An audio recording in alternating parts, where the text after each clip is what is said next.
Bismillahirrahmanirrahim. Assalamualaikum warahmatullahi wabarakatuh. Innal hamdalillah nahmaduhu wa nasta'inuhu wa nastaghfiruh wa na'udzu billahi min syururi anfusina wa sayyiati a'malina. Man yahdihillahu fala mudilla lahu wa man yudlil fala hadiya lahu. Asyhadu an la ilaha illallah wahdahu la syarika lahu wa asyhadu anna Muhammadan abduhu wa rasuluhu la nabiyya ba'dah. Ikhwatal Islam rahimani wa rahimakumullah. Alhamdulillah pada kesempatan malam hari ini kembali kita bisa melanjutkan kajian kita, yaitu mempelajari biografi atau mempelajari sejarah yang berkaitan dengan wanita-wanita istimewa atau wanita-wanita yang mulia di hadapan Allah Subhanahu wa Ta'ala. Dan insya Allah pada kesempatan malam hari ini kita akan mengkaji seorang wanita yang mulia, yaitu Hajar, Ummu Ismail alaihissalam. Kita tahu bahwasanya Hajar adalah istri dari Nabiullah Ibrahim alaihissalam. Kisah yang akan kita bahas pada malam hari ini adalah bermula ketika Allah Subhanahu wa Ta'ala perintahkan Nabi Ibrahim alaihissalam untuk hijrah ke sebuah tempat yang sunyi, sepi, tidak ada kehidupan di situ. Jadi ketika berangkatlah Nabiullah Ibrahim alaihissalam bersama putranya yang waktu itu masih sangat kecil, masih belum disapih, masih dalam kondisi menyusu, dan istrinya yaitu Hajar, sampai ke sebuah lembah yang tandus, di sebuah tempat yang padang gersang, kemudian nggak ada kehidupan, nggak ada tumbuhan, dan tentunya nggak ada penghuninya, nggak ada lampu, apalagi sinyal, jelas nggak ada. Jadi benar-benar seolah-olah nggak ada kehidupan di situ. Ketika Nabiullah Ibrahim alaihissalam meletakkan perbekalan, meletakkan kurma, beberapa butir kurma, kemudian juga kantung yang berisi air, sampai tibalah waktunya beliau untuk meninggalkan istrinya Hajar dan putranya Ismail alaihissalam. Ketika beliau mulai meninggalkan mereka, tentunya istrinya Hajar terperangah, kaget. Apakah Nabi Ibrahim alaihissalam akan meninggalkan di dalam tempat dengan kondisi seperti itu? Jadi benar-benar mengherankan. Akhirnya beliau bertanya kepada Ibrahim alaihissalam, "Ya Ibrahim, apakah benar engkau akan meninggalkan kami?" Tetapi Nabiullah Ibrahim alaihissalam tidak menjawab dan terus berlalu. Sehingga Hajar kembali mengulangi pertanyaannya dan tidak mendapatkan jawaban. Kemudian diulangi lagi sampai akhirnya Hajar faham, ini ada sesuatu. Kemudian beliau bertanya, "Allahu amaraka bihadza?" Apakah Allah yang memerintahkan engkau untuk demikian? Pada saat itu Nabiullah Ibrahim alaihissalam baru memberikan jawaban. Jawabannya adalah iya. Jawaban yang simpel. Setelah mendengarkan jawaban Nabiullah Ibrahim alaihissalam, akhirnya Hajar mengatakan, "Idzan la yudayyi'una." Kalau demikian, maka Allah tidak akan pernah menyia-nyiakan kami. Jadi dengan kata-kata yang pendek, idzan la yudayyi'una. Kalau demikian, maka Allah tidak akan menyia-nyiakan kami. Sebuah perkataan yang pendek namun memiliki makna yang begitu dalam, yang menunjukkan bahwasanya Hajar adalah seorang wanita yang salihah, wanita yang memiliki atau memiliki sifat tawakal yang sangat tinggi. Akhirnya Nabiullah Ibrahim alaihissalam berlalu. dan Hajar kembali ke tempat semula bersama putranya Ismail alaihissalam. Ketika perbekalan sudah mulai menipis, ketika sang bayi mulai menangis, tentunya seorang ibu tidak akan mampu melihat putranya atau bayinya menangis karena kelaparan. Akhirnya beliau bangkit, melihat tempat atau bukit yang terdekat adalah Bukit Sofa. Beliau langsung menuju ke arah Sofa, kemudian menaiki Bukit Sofa.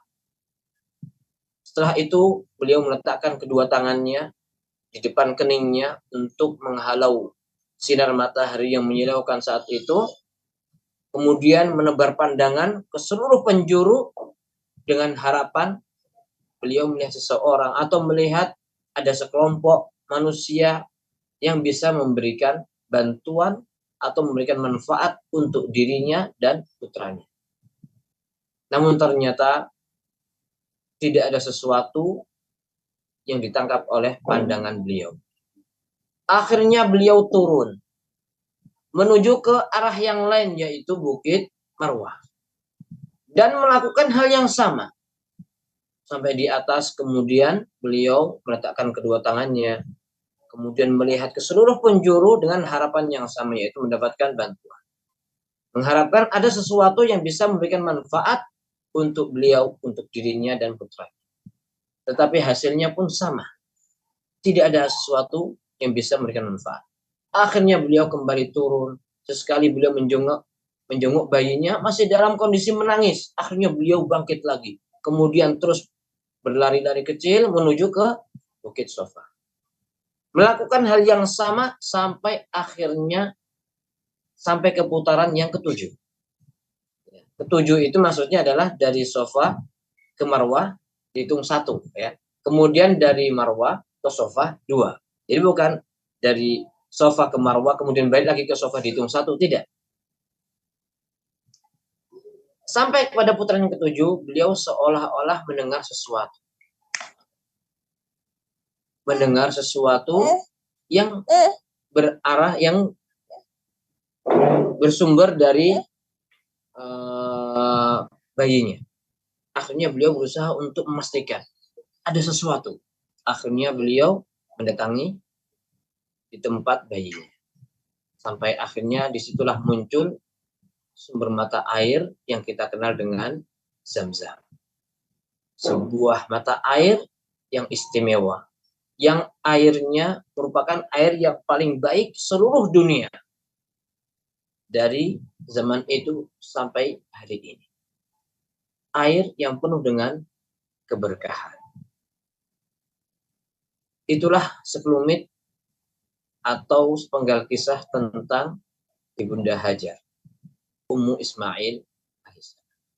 Adapun Nabiullah Ibrahim alaihissalam, ketika beliau berlalu, kemudian sebelum beliau meninggalkan, ketika sudah kira-kira menjauh dan nggak terlihat oleh putra dan istrinya, beliau berbalik arah, kemudian beliau berdoa dengan sebuah doa yang Allah Subhanahu wa taala abadikan di dalam Al-Qur'an.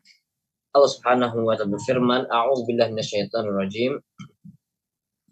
Rabbana inni askantu min dzurriyyati biwadin ghairi dzi zar'in 'inda baitikal muharram rabbana liyuqimus salata faj'al af'idatan minan nasi tahwi ilaihim warzuqhum minats thamarati la'allahum yashkurun. Nabiullah Ibrahim alaihissalam berdoa meminta kepada Allah Jalla wa'ala, Rabbana, wahai Rabb kami, inni askantu min dzurriyyati biwadin, sesungguhnya aku telah menempatkan, askantu min dzurriyyati, sebagian dari keturunanku. Jadi kata-kata min menunjukkan apa? Sebagian. min dzurriyyati, sebagian dari keturunanku. Berarti ada keturunan-keturunan yang lain putra beliau yang berada di daerah lain, yaitu di daerah Syam, yaitu Nabiullah Ishaq alaihissalam. Adapun Nabi Ismail alaihissalam di Mekah. Biwadin ghairi di zar'in inda baitikal muharram, yaitu di sebuah tempat yang tidak ada tetumbuhan sih. Dan kita tahu bahwasanya Makkah itu memang tanahnya tandus dan nggak cocok untuk ditanami. Biwadin ghairi di zar'in inda baitikal muharram, di sebuah tempat yang suci, daerah yang haram. Jadi yang mengharamkan Mekah atau mensucikan daerah Mekah ini adalah Allah Subhanahu wa taala melalui lisan Nabi Ibrahim alaihissalam. Begitu juga dengan Madinah. Madinah itu adalah tempat yang suci, tempat yang haram. Artinya nggak boleh terjadi pertumpahan darah di situ. Tidak boleh berburu, tidak boleh merusak tanaman-tanaman di situ.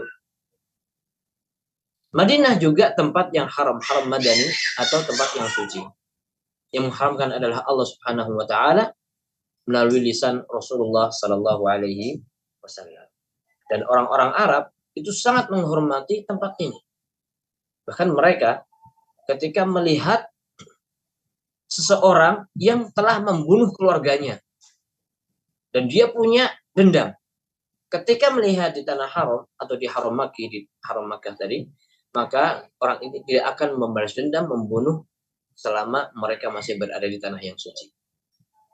Sehingga tempat ini menjadi tempat yang begitu aman, tempat yang sangat aman.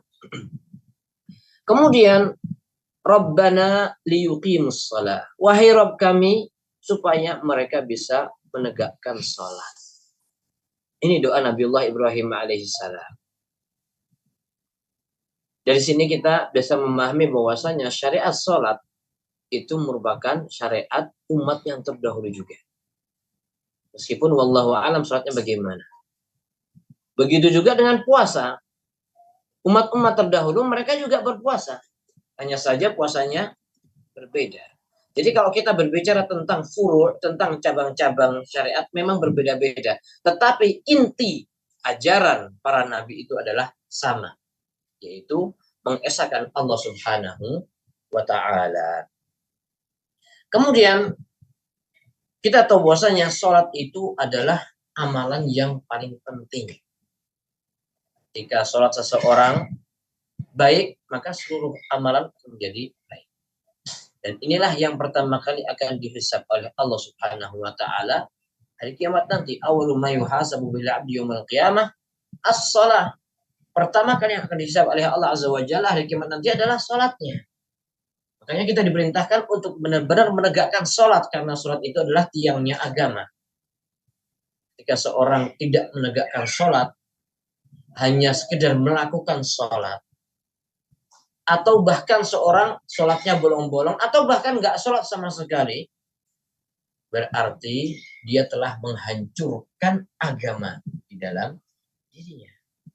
Kemudian doa selanjutnya, faj'al af'idatan minan nas tahwi ilaihim. Maka ya Rabb kami, jadikanlah hati-hati sebagian manusia itu condong, suka kepada tempat ini. Dijelaskan faj'al af'idatan minan nas.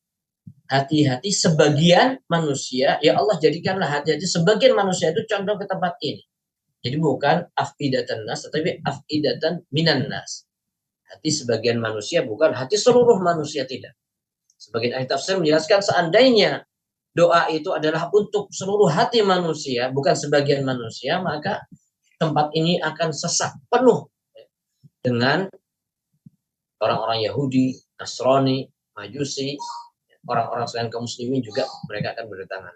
Tetapi Nabi Allah Ibrahim alaihissalam berdoa afidatan minan nas, hati sebagian manusia yaitu kaum muslimin.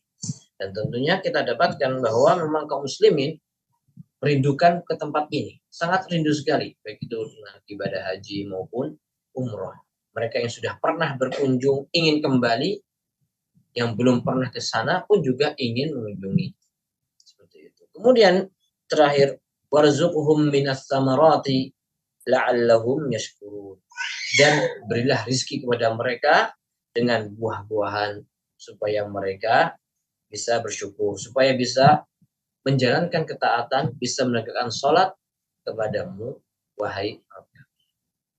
Ikhwatal Islam rahimani wa rahimakumullah, itulah kurang lebih ya kisah yang kita bahas pada kesempatan malam hari ini.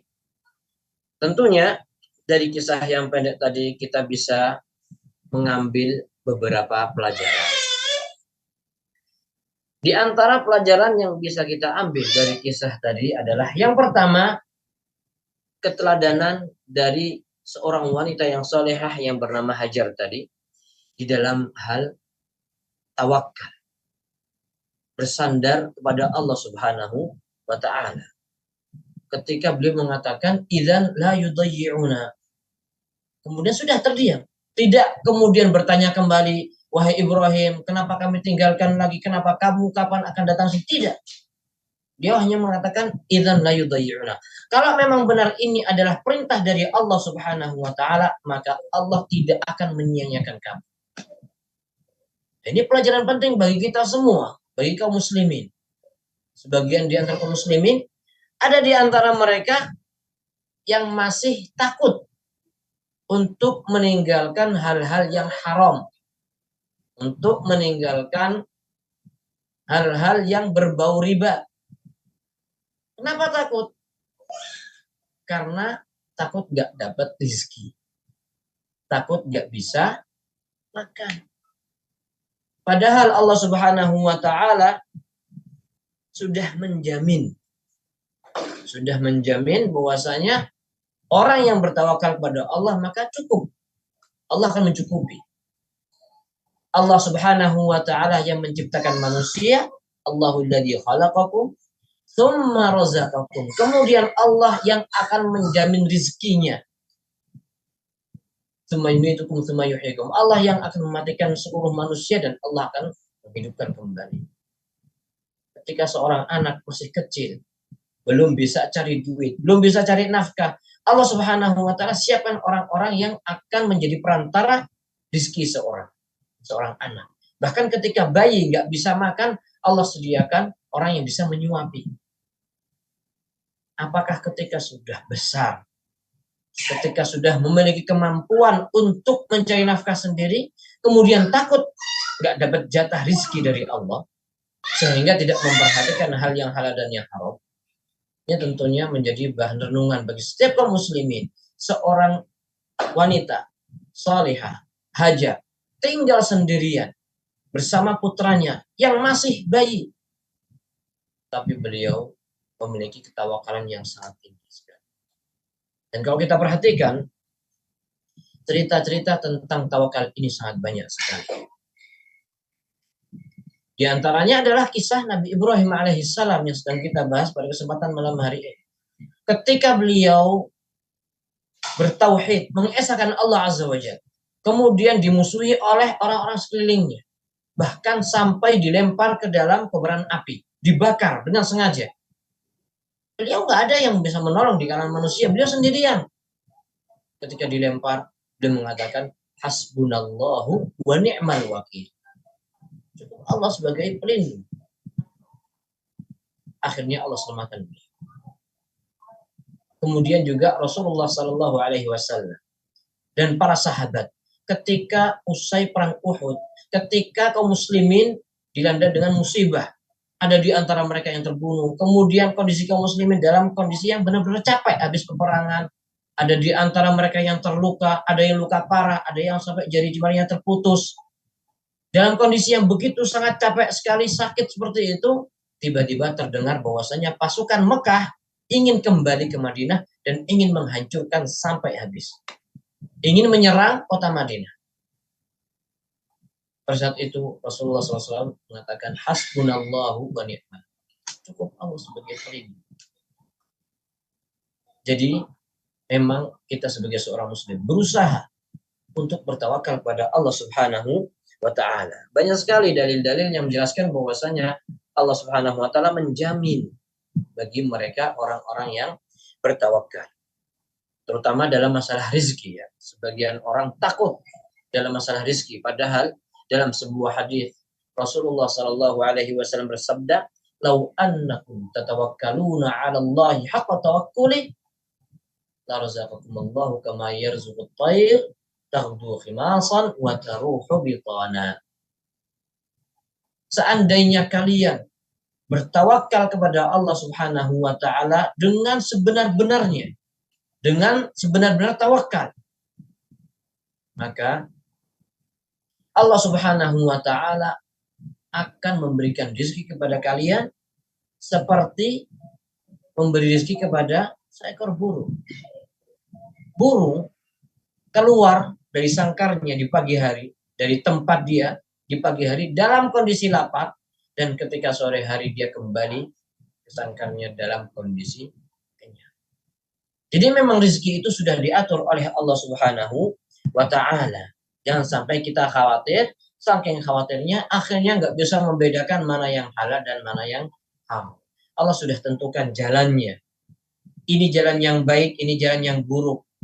Tinggal kita memilih ingin menjemput rezeki itu dari jalur yang mana, yang halal ataupun yang haram. Kalau kita menempuh jalan yang haram berarti kita telah melanggar syariat Allah.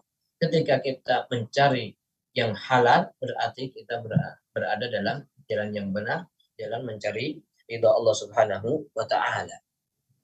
Di dalam sebuah ayat Allah Subhanahu wa taala jelaskan, "Wa may yattaqillaha yaj'al lahu makhraja wa yarzuqhu min haitsu la yahtasib." Barang siapa yang bertawakal atau bertakwa kepada Allah Subhanahu wa taala, maka orang itu akan diberi jalan keluar dalam mengatasi problem-problem. Karena yang namanya manusia itu nggak pernah lepas dari yang namanya masalah. Mesti dapat problem. Dan orang yang bertakwa kepada Allah, Allah sediakan jalan keluar. Problemnya masih ada, tetap ada, tetapi Allah berikan jalan keluar. Kemudian wayarzuqhu min haitsu la yahtasib. Dan Allah Subhanahu wa taala akan memberikan rezeki kepada orang tersebut, orang bertakwa tadi, dari arah yang tidak disangka-sangka. Ini menunjukkan bahwasanya kalau kita bicara masalah rezeki susah dengan teori matematika. Artinya kita nggak bisa bicara masalah rezeki dengan teori matematika.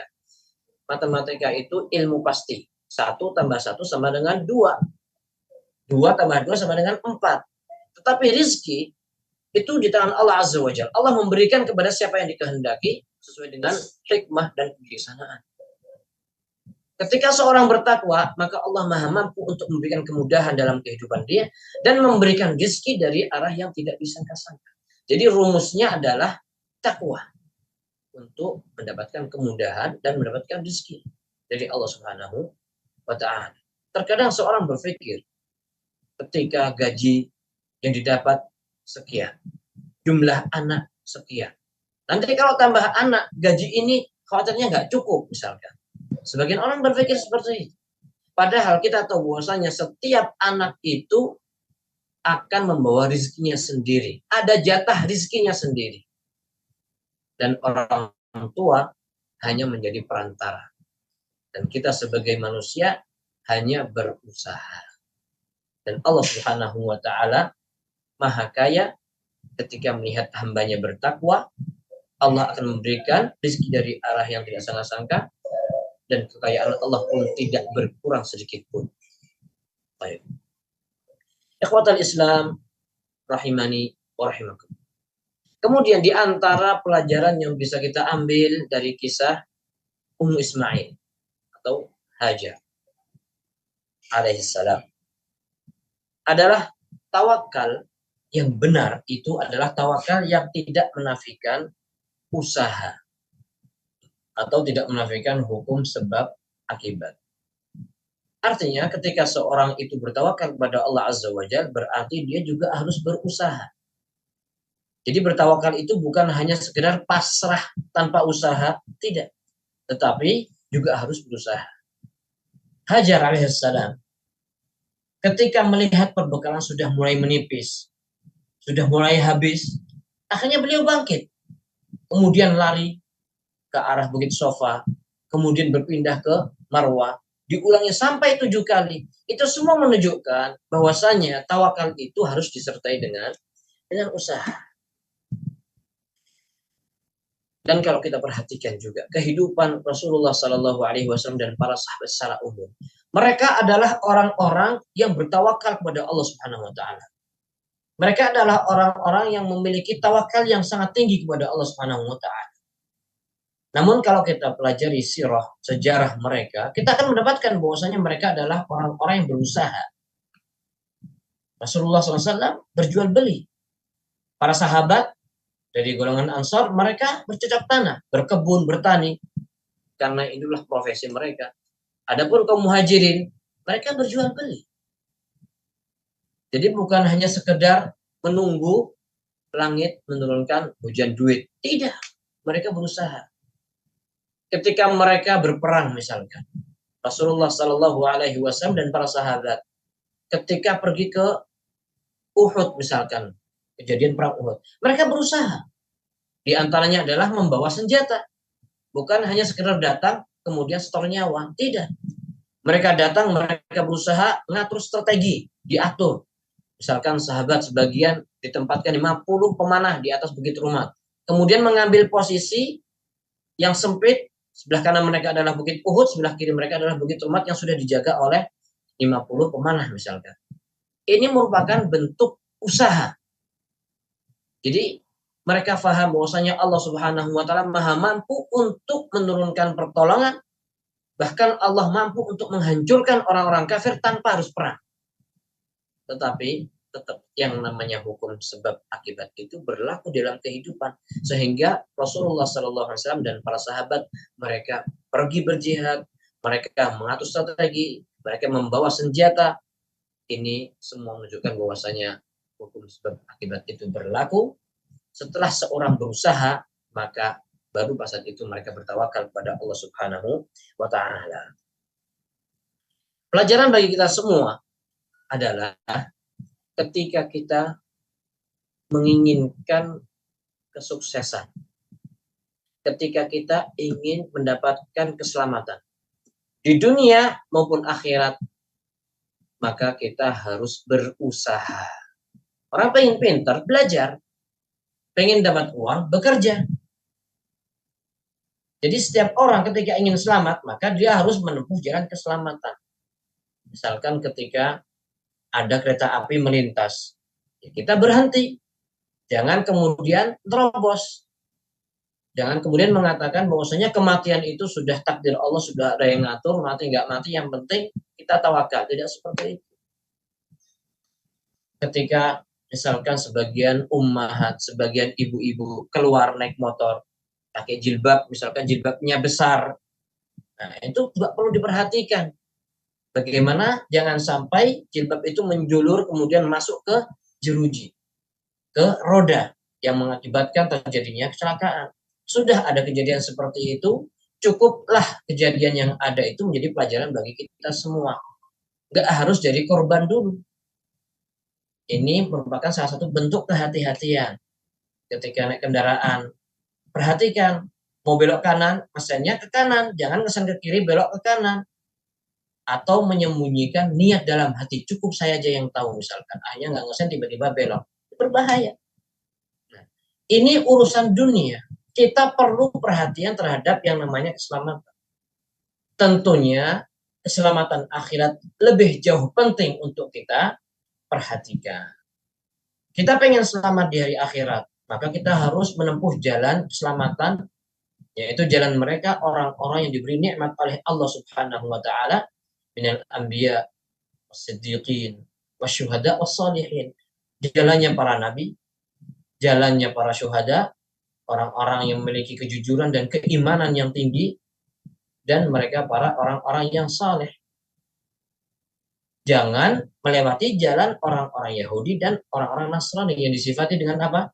Al-maghdubi alaihim waladhdallin. Mereka orang dimurkai dan orang-orang yang tersesat.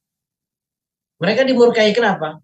Orang-orang Yahudi dimurkai karena mereka punya ilmu, tahu kebenaran, namun dia tidak mau mengamalkan ilmu yang dimiliki.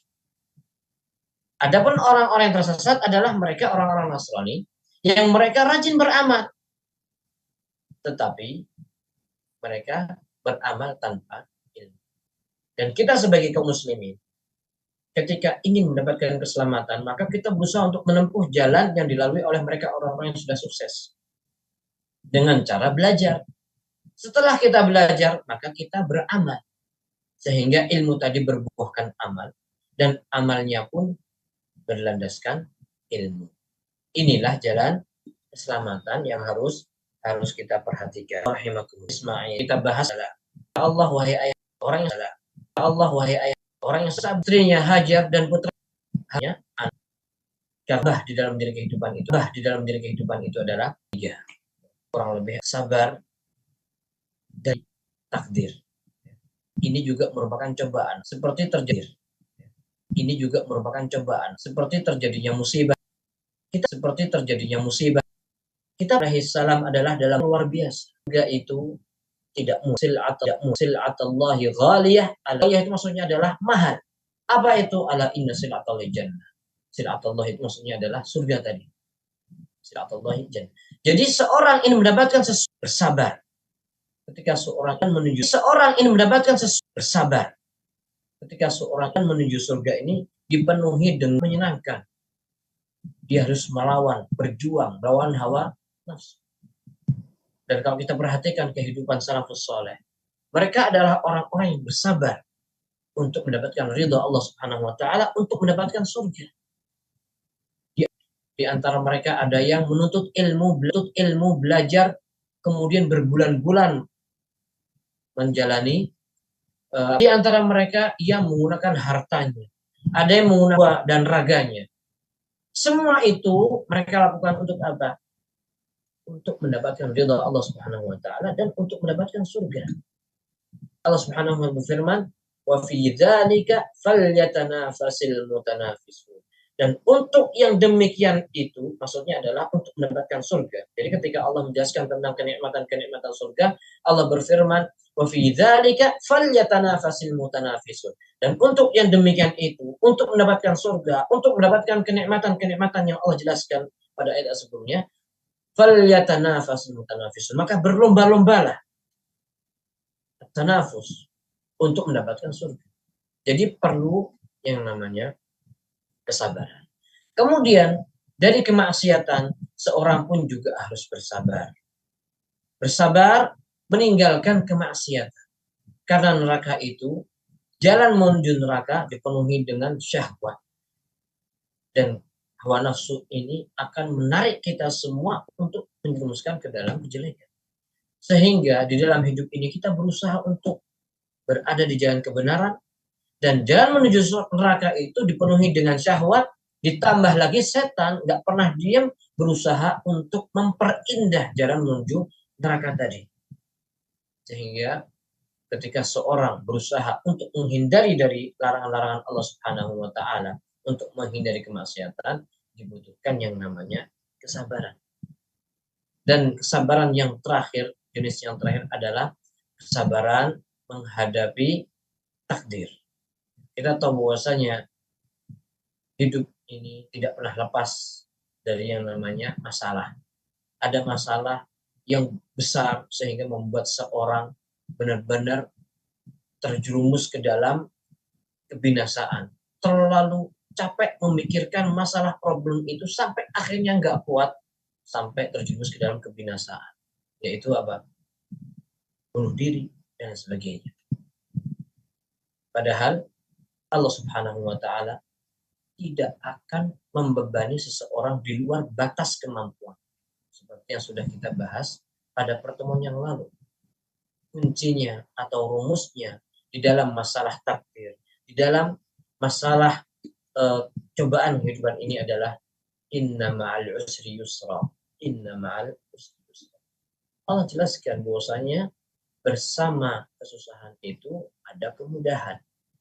Dan al-usr yang pertama menggunakan alif lam. Adapun yusr yang berarti kemudahan tidak menggunakan alif lam. Al-usr yang pertama adalah al-usr yang kedua. Adapun yusr, kemudahan yang pertama itu bukan yusr yang kedua. Rasulullah menjelaskan lan yaghlibu al-usr yusrain. Satu kesusahan tidak akan bisa mengalahkan dua kemudahan.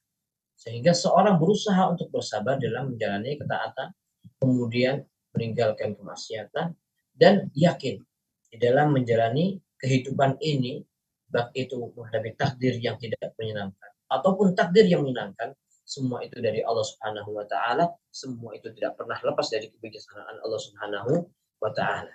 Ketika seorang bersabar menghadapi musibah, maka dia akan mendapatkan pahala. Ketika seorang nggak bisa sabar menghadapi musibah yang ada, maka musibah itu tetap terjadi. Ketika sudah terjadi, ya sudah, tidak akan kembali. Sesuatu yang hilang sudah nggak pernah kembali. Artinya musibah itu tetap ada. Sabar atau nggak sabar, tetap ada. Bedanya adalah ketika seorang mau bersabar, maka Allah Subhanahu wa taala akan berikan ganjaran. Ketika seorang nggak mau bersabar atau murka atau tidak menerima dengan kenyataan sampai mencela ini dan mencela itu, maka seorang tidak mendapatkan pahala atau bahkan terkadang seorang mendapatkan dosa. Na'udzubillah. Baik. Yang selanjutnya, di antara pelajaran yang bisa kita ambil dari kisah ini adalah keluarga Nabi Ibrahim alaihissalam adalah keluarga yang penuh dengan keberkahan. Kita tahu bahwasanya ketika Nabiullah Ibrahim alaihissalam mendapatkan cobaan untuk menyembelih anaknya, akhirnya Allah ganti dengan sembelihan yang besar. Dan ini akhirnya menjadi syariat bagi seluruh umat sampai hari kiamat. Begitu juga dengan kisah istrinya Hajar bersama putranya Ismail ketika masih bayi. Ketika Hajar berlari menuju Bukit Sofa, kemudian berpindah ke Bukit Marwah, ini juga pada akhirnya menjadi bagian dari rangkaian ibadah haji. Sa'i dari Bukit Sofa ke Marwah bolak-balik sampai 7 kali. Jadi Allah Subhanahu wa taala abadikan kejadian ini, bahkan dijadikan bagian dari syariat. Dan ini juga merupakan bagian dari keberkahan keluarga tersebut. Begitu juga dengan keluarga Nabi kita Nabi Muhammad sallallahu alaihi wasallam, keluarga yang penuh dengan keberkahan. Dan ini pelajaran penting bagi kita semua. Ketika kita ingin mendapatkan kebahagiaan, maka kita berusaha untuk mendapatkan keberkahan di dalam rumah tangga kita. Di antaranya adalah sabar mencari rezeki yang halal. Ketika ditawarkan rezeki yang haram, meskipun seolah-olah itu terlihat indah, terlihat mudah, pastikan sesuatu yang haram itu tidak akan mendapatkan keberkahan. Kalau dalam rumah tangga tidak ada keberkahan, maka bagaimana rumah tangga itu bisa mendapatkan kebahagiaan? Rasulullah SAW dan keluarganya itu bukan keluarga yang bergelimang harta, tidak. Tetapi beliau dan keluarganya adalah keluarga yang paling bahagia. Beliau katakan baiti jannah, rumahku surga. Jadi keberkahan itu adalah sumber kenikmatan. Apalah artinya kenikmatan sebanyak apapun, kalau tidak ada keberkahan, maka tidak ada artinya. Kemudian ikhwatal Islam rahimani wa rahimakumullah. Pelajaran yang terakhir yang bisa kita ambil dari kisah ini adalah doa Nabi Ibrahim alaihissalam ketika beliau berdoa, Rabbana inni askantu min dzurriyyati biwadin ghairi dzi zar'in 'inda baitikal muharram Rabbana liyuqimus shalah faj'al af'idatan minan nas tahwi ilaihim warzuqhum minats thamarati la'allahum yashkurun. Beliau berdoa, wahai Rabb kami, sesungguhnya aku menempatkan sebagian keluargaku di sini, faj'al af'idatan minan nas tahwi ilaihim, maka jadikanlah hati sebagian manusia condong ke tempat ini. Ketika Nabi Ibrahim berdoa pada saat itu, nggak ada penghuni, nggak ada kehidupan sama sekali, nggak ada orang, tapi doa itu benar-benar barokah dan terkabul. Dan kita bisa menyaksikan saat ini, bahkan dari zaman dulu sampai saat ini, bahkan sampai hari kiamat, kita perhatikan bahwasanya Ka'bah atau Mekah itu termasuk kota yang nggak pernah sepi, tempatnya nggak pernah sepi. Kecuali mungkin ketika waktu corona kemarin, itu pun masih ada penghuninya, masih ada yang tawaf.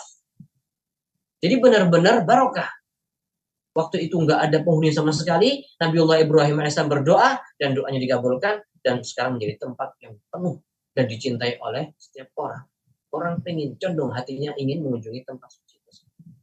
Kemudian beliau juga berdoa, warzuquhum minas samarat, dan berilah rizki kepada penghuni atau pada tempat tersebut. Kita tahu bahwasanya Mekah itu adalah tempat yang tandus. Tapi doa Nabi Ibrahim alaihissalam terkabul. Dan kita jumpai di daerah Mekah ini berbagai macam buah-buahan bisa mereka dapatkan. Ini juga menunjukkan bahwasanya ketika sebuah tempat itu sudah berlimpah ya, buah-buahan, ini menunjukkan keberkahan tempat tersebut. Karena biasanya kalau buah-buahan itu berlimpah, kebutuhan sudah tercukupi. Dari sini kita juga bisa mengambil pelajaran bahwasanya ketika seorang ingin mendapatkan kondisi masyarakat yang makmur, gak mesti tanahnya harus subur. Maka itu adalah tempat yang tandus, tetapi bisa menjadikan penduduknya makmur. Karena tempat itu diberkahi. Sebagian daerah yang lain memiliki tempat yang subur. Bahkan sampai seolah-olah seorang itu menancapkan tongkat bisa berbuah. Seperti singkong. Itu kan seperti tongkat kecil ditancapkan, asalkan nancapnya enggak kebalik. Ya. Nancapnya benar, insya Allah berbuah. Tetapi ternyata terkadang di daerah yang subur, rakyatnya belum tentu makmur. Kenapa? Kembali kepada keberkahan yang Allah berikan kepada sebuah negeri, kepada sebuah masyarakat. Di dalam Al-Quran, Allah Subhanahu wa Ta'ala jelaskan, walau anna ahlal qura amanu wattaqaw lafatahna alaihim barakatin minas sama walakin kadzabu fa akhadnahum bima kanu yaksibun. Lafatahna alaihim barakatin minas sama'i wal ardi walakin kadzabu fa akhadnahum bima kanu yaksibun. Seandainya penduduk sebuah negeri mereka beriman dan bertakwa kepada Allah Subhanahu wa Ta'ala, amanu wattaqu, lafatahna alaihim barakatin minas sama'i wal ardh. Maka kami akan bukakan pintu keberkahan dari langit maupun dari bumi.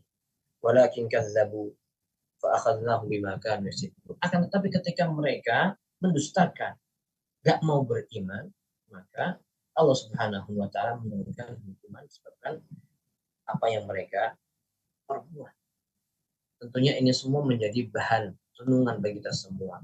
Ketika kita ingin mendapatkan keberkahan, baik itu di negeri kita, atau di daerah kita, atau di dalam lingkup kecil, atau keluarga kita, atau bahkan individu atau pribadi kita, maka kita semua berusaha untuk memperhatikan keimanan dan ketakwaan kita semua.